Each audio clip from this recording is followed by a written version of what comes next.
Okay, this is going to be our first video on a series of videos surrounding interactive notebooks.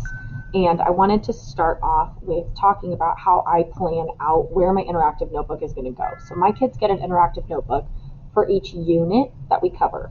I started off the school year trying to give them just one interactive notebook for the whole semester, and it became too big of a file, so we kind of nixed that idea and we adapted. And so now it's like this picture on the screen is plate tectonics. We're going to be starting plate tectonics next week in earth science. We will spend about 4 weeks on plate tectonics. And so this is how I'm a very much a like words to paper kind of a person. So I either need to write it down or I need to type it out, but I have to see like where my unit is going.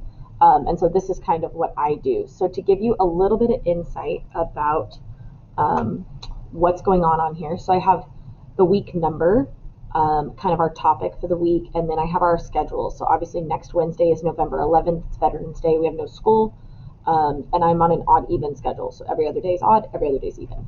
The middle column is what I'm going to do with them in person, and the right column is what they're going to do on their own after school. We are hybrid, so I have about 46 minutes with them in person, and then they're supposed to do about 45 minutes of work on their own at home.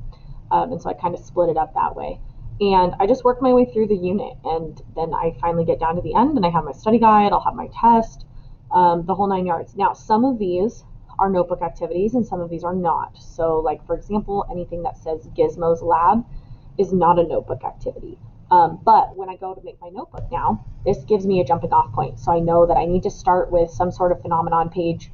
I need to start with this note slide and this video, and then I need to move to this Who Was Alfred Wagner slide and continental drift. This also tells me what my tabs might be. So maybe I'll do an Earth's interior tab, maybe I'll do a convection tab, maybe I'll do a continental drift tab, and just keep going down the list. And so like I said, I'm a big words to paper person, and so this helps me kind of figure out where my unit is going, where my notebook is going, and this is how I create my plan. So once each piece is done, so once I actually plan it out, then I'll just put an X here, and I'll move on, and then that way I know that piece is done, I'm ready for that day. So I hope this helps.